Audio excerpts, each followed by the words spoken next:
This podcast is a Radio Mike original production. Head to radiomike.com.au to find out more. This episode of Harry Potter and the Boys is brought to you by Radio Mike on Patreon and the 20th Century Boy podcast. Head to patreon.com/Radio Mike and for as little as $1 a month, get a bonus podcast every week. And search 20th Century Boy on your favorite podcast app to hear more from me every week. 50 years after the final Harry Potter book, Harry Potter is now headmaster of Hogwarts, ready to usher in a brand new generation of witches and wizards. My name's Radio Mike, and I love Harry Potter. In fact, I love Harry Potter so much that when I was a kid, I wrote a series of 7 Harry Potter fan fiction novels. This is book 2 in that series. Welcome to Harry Potter and the Team Wizard Tournament.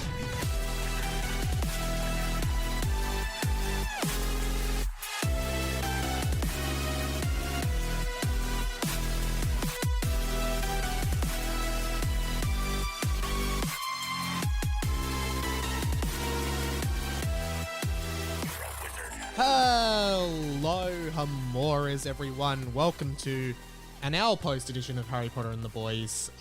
These are little bonus episodes for all the boys and girls out there who just want to hear me read out a fan mail, essentially, of this podcast and of Harry Potter and the Team Wizard Tournament, which is the current book that we're up to.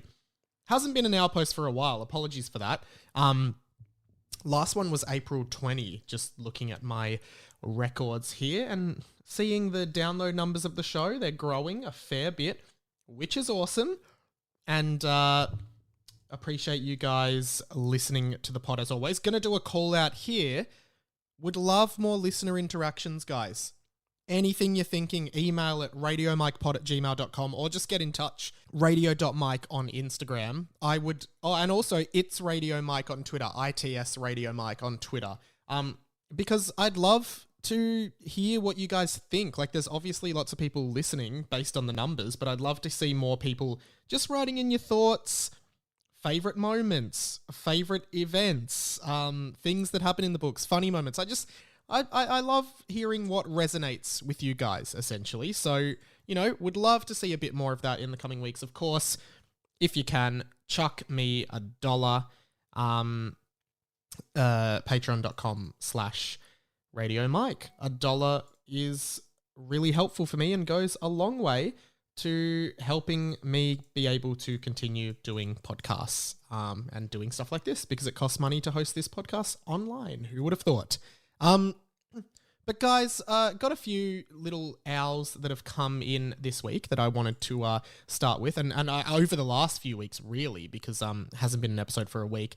Scooter from over in the UK, one of our UK listeners, he sent in, mate, I think this is in regards to the chapter with Adam and Simon, which was Hagrid's class of darkest farts.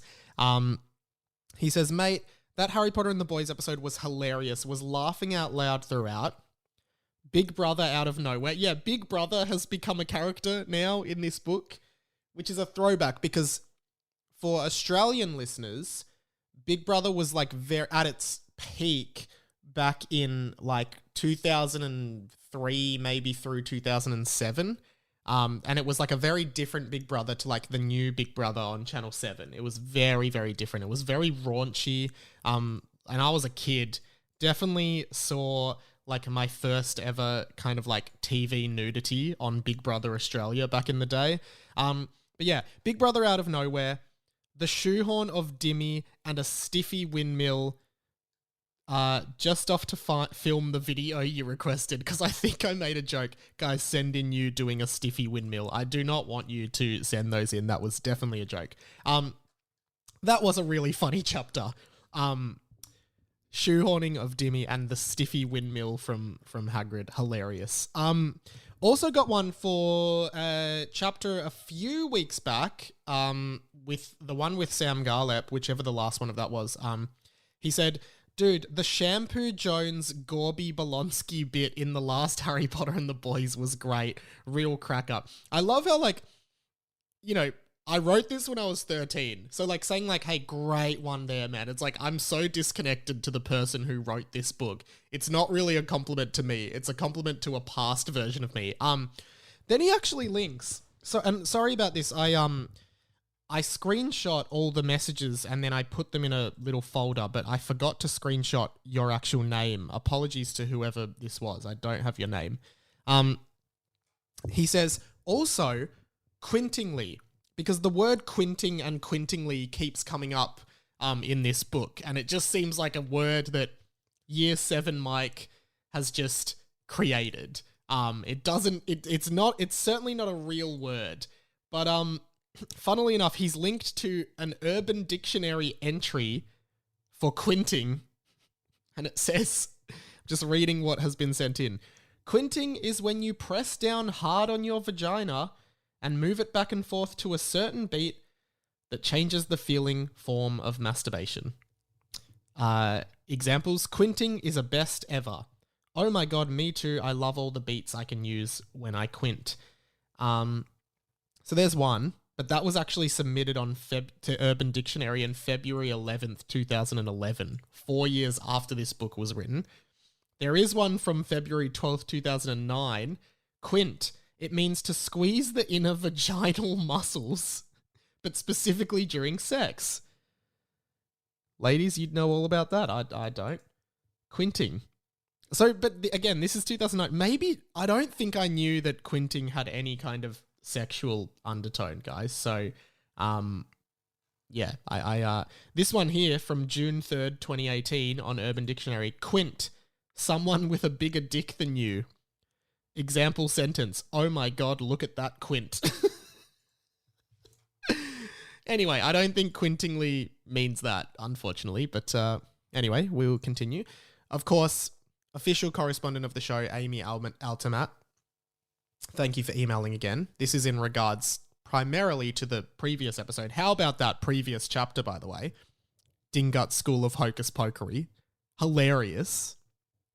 Because I guess we've all thought, like a lot of the listeners of this show are Australian, but so there's a lot of internationals, I guess. But any Australian kid has asked themselves, you know, what's the Australian Hogwarts called?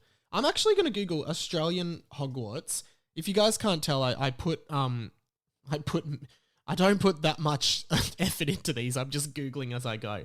Has there been an official Hogwarts in Australia? Like, has there been an official kind of like magical school? I'm just on the Harry Potter fandom wiki for Australia. Quidditch was believed to have been popular in Australia in the 18th century because large parts of the Australian outback are remote and uninhabited. They made ideal locations for Quidditch pitches. That's interesting. I like that explanation. Australia had its own national Quidditch team. The Australian Quidditch League also included teams from other countries of Oceania. That is interesting. The Australian Quidditch team won the 1966 Quidditch World Cup. That's an interesting little tidbit. And here's some of the people, the chasers of the national team that won. Matthew Echunga, Maria Monteith, Kenneth Hastings, Kelly Wakaranga Pawaru, Kylie Meadows, Johnny Nuhaka, and Lucy Karunda. That's our championship team. Doesn't say who the seeker was, though. Oh, no, the seeker was Lucy Karunda. Keeper was Johnny Nuhaka. There you go, guys. That's all interesting. Australian, this is just all on the, this is interesting. Australian Quidditch players were characterized by their speed and showmanship. That's interesting. And here are some Quidditch teams. The Thunderlara Thunderers, a team having their home in Thunderlara, which is apparently a town in Western Australia situated about 300 miles north of Perth. I mean, I don't know, maybe, I think that's J.K. Rowling grabbing, seeing Thunderlara and calling it Thunderlara, because I don't know if Thunderlara is a big enough town. I've never heard of it. I don't know if it would have a sporting league. It'd probably be the Perth Thunderers, really. And Wollongong was home to the Wollongong Warriors. Along with the Thunderers, they would dominate the league. No information as of yet about the Australian Magic School. There doesn't seem to be an Australian wizarding school that is official in the canon. Here's one. I think this is like a Harry Potter fan fiction book, Wizarding Schools of the World, written by Lilia LaFay. Australia, Snakebinder Academy. Snakebinder Academy is the main wizarding school of Australia, also welcoming New Zealand's, Americans and English, though the main bulk of students is made up of Australian witches and wizards. This is just a fan thing, by the way. This is interesting. I might keep reading it. Snakebinder is located in southern Australia, in the most remote part of the Snowy Mountains, away from the ski resorts, after making a surrounding vicinity of 10 miles unplottable and impossible for muggles to enter. The current head of the school is Cody Fowler, a wizard known for his devotion to both the school and wizarding courtroom, where he served for many years as one of the jury. That doesn't really make sense because our legal system, you don't usually serve as a jury member.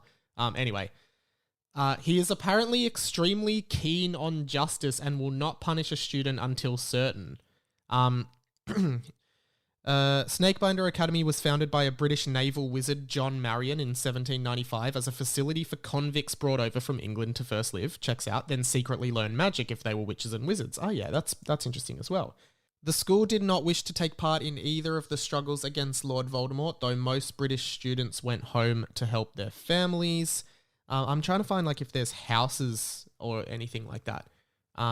Similar to English schools, Snakebinder students start schooling at the age of 11 and brave 7 years of education. They take the same core classes and electives, choosing electives, owls and newts, yep, blah, blah, blah. Snakebinder offers extras in skiing and hiking sports for students, and they are very popular, set on a mountaintop. Oh, here's where it says, John Marion, who was the guy who founded it, he was a Hogwarts Hufflepuff himself, but he did not want to segregate the students using houses and instead kept the school house-free so no rivalry or unfeeling would come between the students that way. There are 4 Quidditch teams for the school, which play against each other, but they are not house-related, and name themselves after Australian wildlife, i.e. the Prancing Brumbies is one of the current teams. That's interesting. Create your own Australian school, guys, because obviously, yes, I created Dingut's when I was 13. I think it's quite clever. Dingut's School of Hocus Pokery. And then I think, was there also Winslow Dundee's School for the Magical, and then a swear word that I will not repeat. That's it. I like Dingut's School of Hocus Pokery. Amy did too. Anyway, here's her email. Hey, Mike. Yes, you are using eponymous correctly because I said the word eponymous on the episode with Mikey D. It's the opposite of a namesake and means someone that something is named after. The book Harry Potter and the Boys is named after the boys, so they are the eponymous boys. Same as if you said the titular boys, because their name is in the title. The book is therefore the boy's namesake. Yeah, great. Very clever that the Aussie magic school is called Dinguts, which I thought was a play on Hogwarts. Hog/dingo equals animal, warts/guts equals body part. Wholeheartedly agree with that, actually. I laughed so hard when the Aussie character said what the Australian word for muggles was. I feel like, so the Australian word for muggles, I'm not going to repeat it on this pod because it means I have to put a bleep in. It says, I feel like every chapter of this book has been 10 times more chaotic than the last book, with all the random interjections from Big Brother, again, and random characters suddenly yelling, shut the fuck, out of nowhere, which I also find very funny. There's just so many moments in which characters just go, what, shut the fuck, and what the fuck is wrong with you? Send in any correspondence to the emails and plugs I provided earlier. I do want to finish. Usually I do meme of the week where I get a Harry Potter meme. Not going to do that this week because I did find something really interesting that Gannon Bort, longtime listener of this show, sent in. here in Australia, if you are not aware, we are currently in election season, and Prime Minister of Australia, Scott Morrison, he actually mentioned Harry Potter in a speech to criticise the opposition government. I've got a little transcript here. He said, we understand the needs of small and family businesses. Labor doesn't have a plan to get their costs down. They think they have a magic pen or wand they can wave around like Harry Potter. And then he says this. You can't run the economy like Harry Potter. And this is actually quite a good point from our Prime Minister. Begrudgingly, I do say that, because when you think about it, we can't run our economy like Harry Potter. It would actually be ridiculous for anyone to run our economy like Harry Potter, including the characters in Harry Potter, because when you actually think about the economy of Harry Potter, they physically store their money in underground vaults at a wizard bank that is guarded by goblins, that you can only access your vault by going on essentially a roller coaster ride underground, reminiscent of the minecart madness levels from Donkey Kong Country on Super Nintendo, to withdraw physical money, of which there are 3 types: sickles, knuts, and galleons. And the system of this economy is ridiculous, Scott Morrison. We know we can't run it like Harry Potter because there's like 17 sickles in a galleon and like 31 knuts in a sickle or something like that. It's a ridiculous currency system. I don't know why they're not using like the base 10, base 100 system like we do. It's worse than the time system of base 60, where everything resets at 60 instead of 100. I don't get it. Scott Morrison, maybe one of the most intelligent things you've said. We can't run our economy like Harry Potter. That would be ridiculous. Guys, gonna leave it there. I do think that is a ridiculous proposition, but it was great to, honestly, that being said, great to see Harry Potter getting some airtime in the Australian election. I think they need a publicity boost at the moment, so it's good that Scott Morrison is name-dropping different pop culture artifacts. Would love to see some kind of Star Wars reference in there at some point, but you never really know with politics these days. Thanks for listening, guys. I'm recording the next episode on Tuesday with Tom Bainbridge, who is Tom from Tom and Ollie. Tom and Ollie were in the first season. They read a chapter from the first book. They're no longer doing a radio show, but Tom is going to jump on the pod this week, which is going to be awesome, and I can't wait to get him on. Should be really, really funny.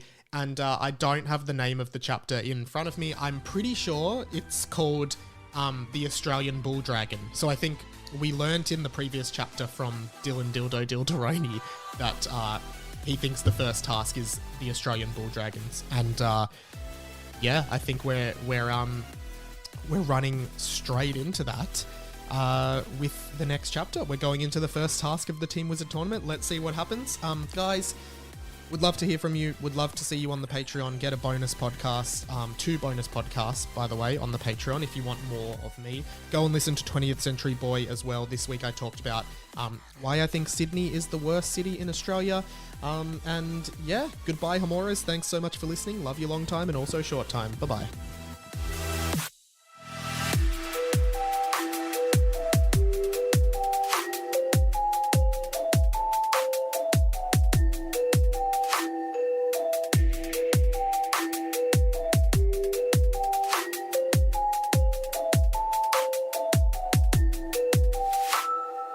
This episode of Harry Potter and the Boys was brought to you by Radio Mike on Patreon and the 20th Century Boy podcast. For as little as $1 a month, get a bonus podcast every week at patreon.com/Radio Mike. And search 20th Century Boy on your favourite podcast app to hear more from me every single week. See you there. This podcast was a Radio Mike original production. Head to radiomike.com.au to check out all our other content, stay up to date at radio.mike on Instagram, and get in touch, radiomikepod@gmail.com.